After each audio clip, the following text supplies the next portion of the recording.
I think everybody can see the importance of Katie for this squad, on and off the pitch.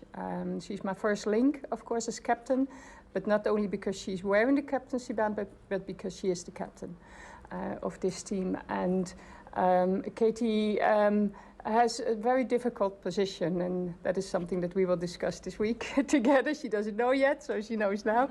Because, of course, in Arsenal she has a different role than here, and switching from one role to the other is extremely difficult, especially when you feel that you can do even more than you do already for the team.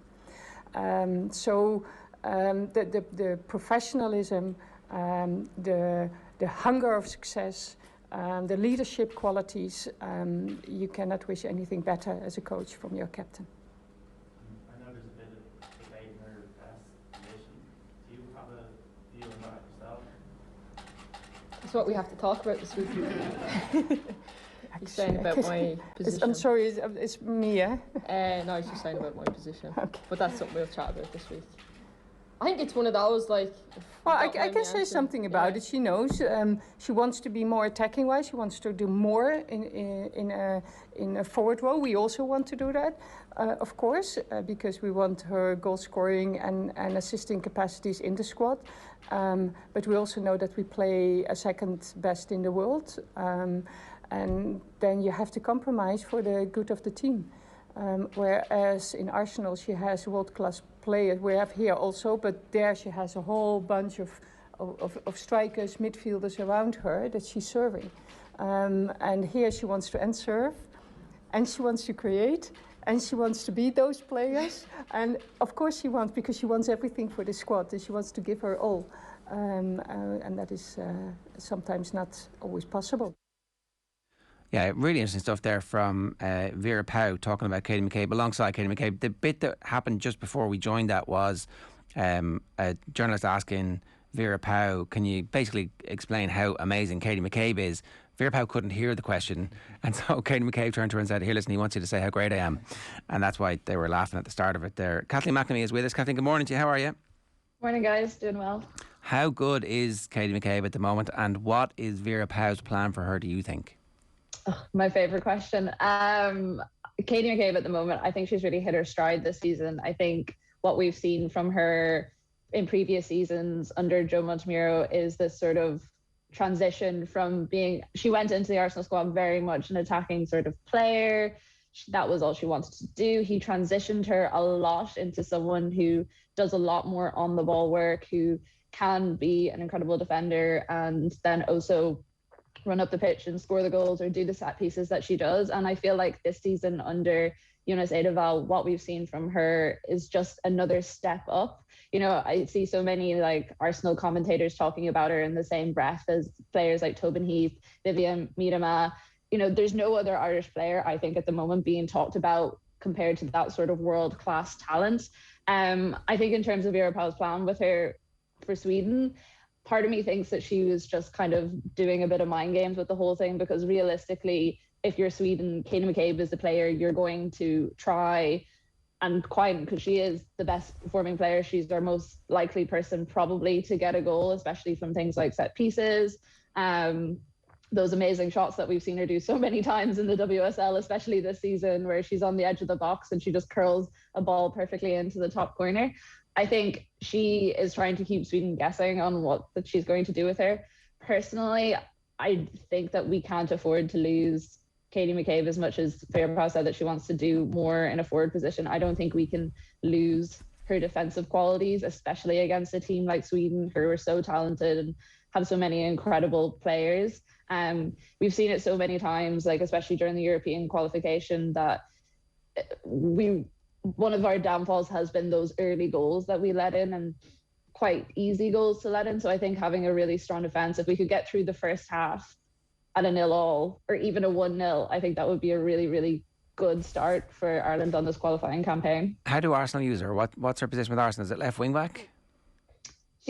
Mostly left wing back. But she has been interesting this season because she has been playing a lot higher up than she normally would in that sort of triangle of Tobin Heath, Vivian Miedema, Katie McCabe, which has been really nice to see for her as well, because you can tell that she enjoys getting up into those higher positions, but most of the time her role has been servicing those sort of players, even players like Mane Ibuchi. And it's always great when you see that she gets those balls up to them and you just see like Katie McCabe running up the pitch and picking up whatever player it is that she served a perfect ball to and carrying them around the place.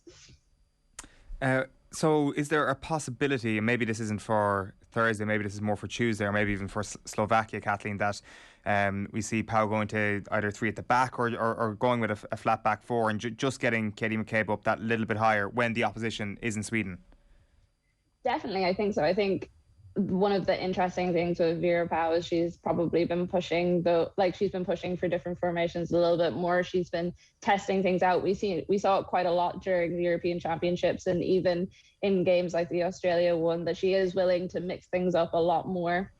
And I think considering the potential that Katie McCabe has, and considering one of the things that we have really struggled with is getting that person up forward who is able to score those goals, who's able to just stick a ball in the back of the net and get the goals when we need, and not have it that Katie is having to do the constant running up and down or depending on a set piece or depending on a corner to go in. I think it could be a really positive step for this team. And also, I feel once we get that sort of momentum going, it could be the sort of case where it'll show the team that this is possible, and it's not the case that we don't score goals. Like, we can get them. We don't need to rely on random Katie McCabe set piece or a Louise Quinn header in the last moment or whatever it may be.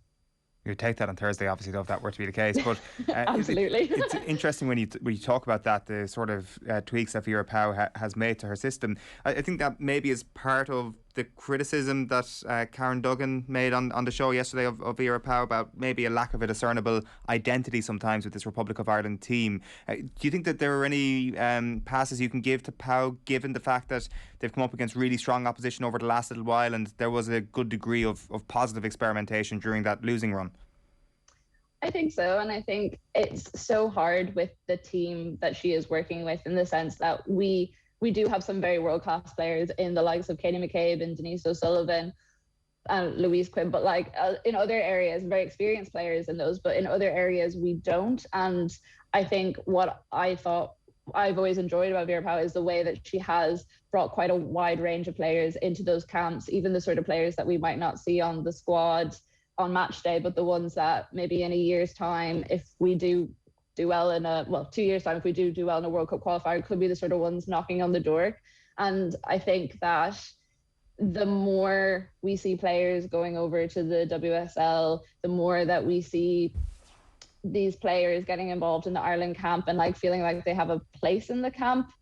I do think it is important. I don't know if Ireland had much of a discernible identity up into this anyways. I think that this team, because of the way that the Women's National League is developing and Irish football in general for women, I think that this is all part of a very long process, and for a while there are going to be the sort of teething problems. I think the good thing about having a player or a coach like Vera Pau is she probably is very capable of taking a team that is in transition and Irish women's football, the way it is in transition at the moment, and taking it to a place that someone else can then take it that little bit further and then that little bit further. So I would give her a bye ball on those things. I know it is frustrating sometimes, and I have sat and watched games and been frustrated by it, but I also don't know how many other options there has been for her in the recent past.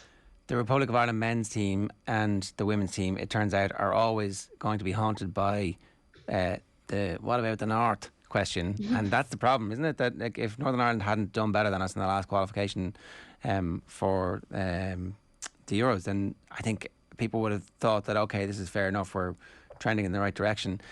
But that's international football. You can't legislate for a collection of small collection from a small country doing better than us.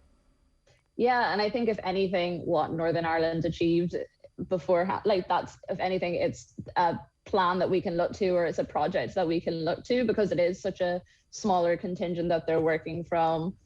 If you look at it on paper, we definitely probably do have the more high profile players, but what they did was they used who they had to great effect. They really built a sense around the team. When they qualified, the scenes of jubilee, it was great to watch and it was great to see. But I think it's always going to be an argument and it's always going to be something that comes up. But in this particular case, I suppose we can't really look back and say, oh, why did they do it and we didn't? Because we know exactly the reasons why we did it. We fell at silly hurdles that we shouldn't have fallen at and performed quite well against teams that we probably expected to be beaten by a lot more by. So, I mean, yeah, it's always going to be an argument, but I think in the context of like this team right now, I don't know how much it actually will ever help us go forward. How much pressure then is on this campaign, given what you just said there, games that Ireland were expected to win and didn't, and I guess showing relative quality against excellent opposition as well? I think it's a difficult qualifying campaign. It's definitely not the easiest route, but it's not totally out of grasp either. I think the pressure will be on for Vera Pauw to show, a bit like we were saying, you know, someone like Karen Duggan criticizing that it hasn't shown an identity. I think now is probably around the time where we should start to see more of that identity, see more of that plan. Again, it's part of the pressure comes from so many different things. It's the pressure to play well. It's the pressure that now so many more eyes are on Irish women's football than ever before. There's so many more sponsors on board. To get to the first major tournament, to get to a World Cup would be absolutely incredible. The lift it would give. I think there is a lot of pressure there, especially with everyone knowing that we should have done a lot better in the last qualifying campaign. Is that to say that the pressure in this is just to perform, maybe not qualify, but just show that we are capable of competing at a certain level? Then I do think that is also something that could be taken as a success. But obviously I would be gunning for, we should qualify and we should be there in 2023 in Australia and New Zealand and be among all those top teams, and especially for what it would do for future campaigns. One last thing I did want to bring up, Katie McCabe saying that the squad are going to talk today amongst themselves and then talk to the Swedish squad about doing a pre-match protest. This, I think, would mirror a protest that happened across the WSL last week, but obviously the specific example that she's referring to is the Arsenal one, where the players would link hands. It's being linked to FIFA saying that they think this might be the tip of the iceberg in terms of sex scandals across the sport. This is one of those stories that we might be at the very start of as opposed to the middle or an end of. Is that fair comment? Absolutely. I mean, what we've seen over the last couple of weeks since the story first came out properly, and I mean, these are the sort of stories I've been rumbling on for years, but since the Athletics report has been absolutely incredible. The scenes during the NWSL games where matches were halted in 6 minutes and players stood in a circle hand in hand, and then it was replicated in the WSL.